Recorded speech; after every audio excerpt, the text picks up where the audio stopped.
నమస్తే శ్రీ మాత్రే నమః శ్రీ గురుభ్యో నమః.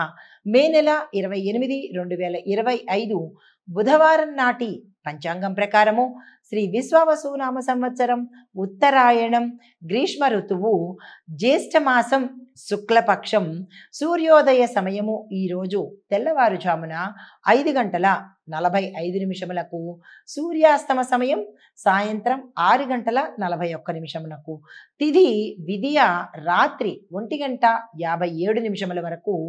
తదుపరి తదియా తిథి ప్రవేశము. నక్షత్రం మృగశిర రాత్రి 12:30 వరకు. తదుపరి ఆరుద్ర నక్షత్ర ప్రవేశము. ఈరోజు వర్జ్యం ఉదయం 7:53 నుంచి ఉదయం 9:23 వరకు. దుర్ముహూర్త సమయం ఉదయం 11:47 నుంచి మధ్యాహ్నం 12:39 వరకు. రాహుకాల సమయం మధ్యాహ్నం 12:13 నుంచి మధ్యాహ్నం 1:50 వరకు. యమగండ కాలం ఉదయం 7:22 నుంచి ఉదయం 8:59 వరకు. బ్రహ్మముహూర్త సమయం తెల్లవారుజామున 4:20 నుంచి కొన్ని పంచాంగాల్లో 4:09 వరకు. బ్రహ్మముహూర్త సమయము ఉదయం అనగా తెల్లవారుజామున 4:09 నుండి తెల్లవారి 4:57 వరకు. అమృత గడియలు సాయంత్రం 4:31 నుంచి సాయంత్రం 5:58 వరకు. ఈరోజు అభిజిత్ ముహూర్తం లేదు. తదుపరి రాశి కర్కాటక రాశి. ఈ రాశి వారికి రహస్య వ్యయాలు అంటే తెలియని రహస్యంగా ఖర్చు పెట్టవలసిన కొన్ని పనులకు ఖర్చు పెట్టవలసిన పరిస్థితి ఏర్పడుతోంది. జాగ్రత్తలు తీసుకోండి. అయితే దాన ధర్మాల్లో పాల్గొనడం మంచిదిగా చెప్పడం జరిగింది. దీంతో పాటు కుటుంబంలో కొంత అల్లకల్లోల పరిస్థితి, అపార్థాలకు దారితీసే వాతావరణం గోచరిస్తోంది. చాలా జాగ్రత్తగా ఈరోజు వ్యవహరించండి. మీకు చెప్పదగిన పరిహారము చంద్రగ్రహ శాంతి కోసము పాలతో శివుడికి అభిషేకం మీరు చేసుకున్నా లేదా దేవాలయంలో చేయించుకున్నా కానీ విశేషమైన ఫలితాలు పొందే అవకాశం గోచరిస్తున్నది. తదుపరి రాశి సింహరాశి.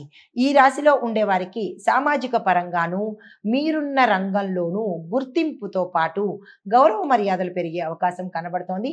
ఏ పని చేసినా ఈరోజు కార్యసిద్ధి జరిగే అవకాశం కనబడుతోంది.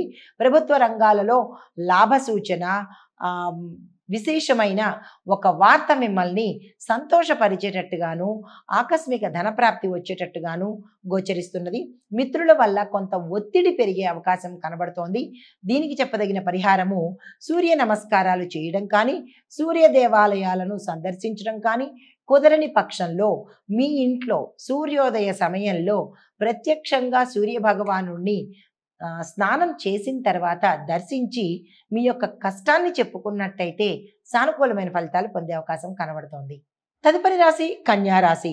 ఈ రాశి వారికి పదవీ నియామకాల్లో ఊహించిన దానికన్నా మంచి ఫలితాన్ని పొందుతారు. అది ఏ రంగంలో ఉన్న వాళ్ళైనా మీరు ఎక్స్పెక్ట్ చేసిన దానికన్నా హై అండ్ పొజిషన్కి వెళ్ళే అవకాశం కనబడుతోంది.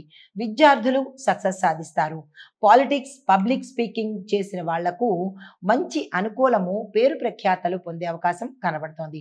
మీకు చెప్పదగిన పరిహారము బుధగ్రహానికి తప్పనిసరిగా పూజలు కానీ లేదా యథాశక్తి దానం కానీ ఇచ్చుకున్నట్టయితే సానుకూలమైన ఫలితాలు పొందుతారు. మీకోసం ఒక చిన్న మంత్రాన్ని ఇస్తున్నాను. దాన్ని తప్పనిసరిగా 108 సార్లు ఉదయం పూట స్నానానంతరం కనుక చదువుకున్నట్టయితే మరిన్ని విశేషమైన ఫలితాలు పొందుతారు. ఆ మంత్రము ఓం బుం బుధాయ నమః. ఈ మంత్రాన్ని తప్పనిసరిగా జపించుకోండి. సానుకూలమైన ఫలితాలు పొందుతారు.